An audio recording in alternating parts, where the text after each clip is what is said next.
मित्रांनो, आजच्या व्हिडिओमध्ये आपण बघणार आहोत की आपल्याला कशा प्रकारे आणि कुठे कुठे पावसाचं वातावरण हे बघायला मिळत आहे आणि किती ठिकाणी किती ठिकाणी ढगाळ वातावरण आहे किंवा कोरडं वातावरण आहे ते आपण बघणार आहोत. तर मित्रांनो, सगळ्यात पहिले अगोदर आपण बघणार आहोत नाशिक जिल्हा. तर नाशिक जिल्हा या ठिकाणी आपण बघू शकतो की नाशिक, मालेगाव, जळगाव या ठिकाणी आपल्याला बघायला मिळते की कोरडं वातावरण आहे. त्याचबरोबर मुंबई, अकोले, अहिल्यानगर, बीड. तर 5 वाजेच्या सुमारास आपल्याला बघायला मिळते की 29 तारखेला 5 वाजेच्या सुमारास आपल्याला या ठिकाणी वातावरण हे कोरडं बघायला मिळतंय. त्याचबरोबर छत्रपती संभाजीनगर, मेहकर.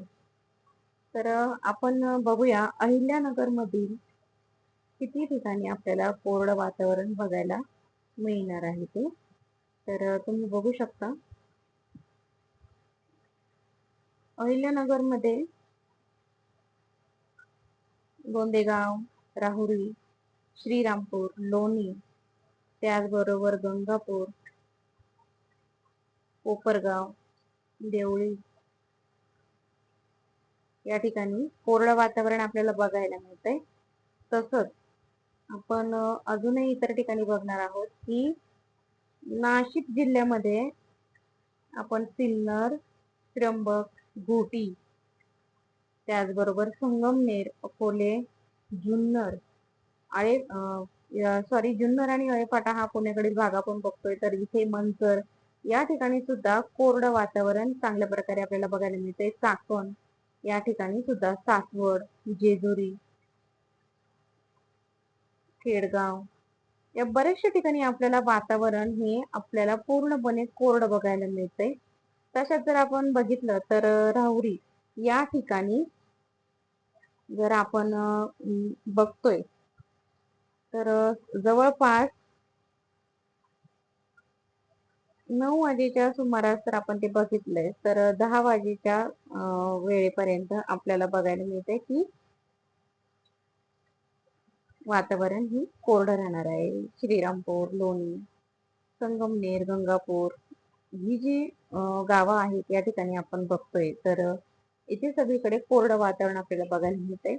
त्याचबरोबर छत्रपती संभाजीनगर या ठिकाणी सुद्धा आपल्याला बघायला मिळते की वातावरण हे कोरडं आहे, पूर्णपणे कोरडं आहे. पिंपरी, पासंदा, हिरापूर, निपाणी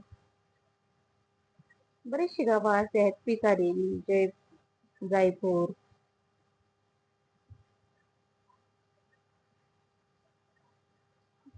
वातावरण कोरडं असल्या कारणाने पावसाची भीती शेतकऱ्यांनी बाळगण्याची काही गरज नाही, कारण की वातावरण पूर्ण भागांमध्ये वातावरण कोरडं आहे. आता नाशिक भागामध्ये सुद्धा तुम्ही बघू शकता मनमाड, पुन्हा पेठ, वणी, जवाहर या ठिकाणी आपण बघतोय तर बऱ्याचशा ठिकाणी आपल्याला वातावरण हे वेगळं दिसत नाही, तर आपल्याला हे वातावरण कोरडं दिसतंय, कुठेच नाही. हिंगोली या ठिकाणी जर असं ढगाळ वातावरण आपल्याला बघायला मिळतंय, नाही तर बाकी सगळीकडे आपण बघतोय तर आपल्याला वातावरण हे ढगाळच बघायला मिळतंय. तर मित्रांनो, शेतकरी मित्रांनो, पावसाची चिंता करण्याचं आपल्याला म्हणजे आपल्या भागामध्ये नाशिक भाग झाला, अहिल्यानगर भाग झाला, इथे काही गरज नाहीये. त्याचबरोबर शहाजापूर, सुजालपूर या ठिकाणी थोडंसं ढगाळ वातावरण राहील. त्याचबरोबर भोपाळ, सिहोर म्हणजे इथं दुसऱ्या राज्यांमध्ये आहे जरासं, पण आपल्या महाराष्ट्रामध्ये आपण जर बघितलं तर वातावरणाचा काही एक फरक नाही. तसेच शुक्रवारी 6 वाजेच्या सुमारास सुद्धा आपण जर बघितलं तर आपल्या भागामध्ये महाराष्ट्रामध्ये पावसाचं वातावरण हे बिलकुलही नाहीये. अहिल्यानगरमध्ये थोडंसं ढगाळ वातावरण आपल्याला दिसू शकतं, थोडंसं जरासं. त्याचबरोबर गोंडेगाव, राहुरी या ठिकाणी थोडंसं ढगाळ वातावरण असणार आहे. पण घाबरण्याचं असं शेतकऱ्यांना घाबरण्याजोगं असं काही एक कारण नाही, कारण की पूर्ण हवामान किंवा पूर्ण वातावरण हे कोरडं आहे. त्याचबरोबर सातारा, विटा, सांगोले या ठिकाणी ढगाळ वातावरण राहील. सांगली, कोल्हापूर, तर या ठिकाणी आपण बघू शकतो निपाणी, कणकवली या ठिकाणी शुक्रवारी 29 मेला शुक्रवारी 7 वाजेच्या नंतर तर या प्रकारे ढगाळ वातावरण आहे. बेलगाव, सावंतवाडी या ठिकाणी ढगाळ वातावरण हे आपल्याला बघायला मिळते. बागलकोट त्याचबरोबर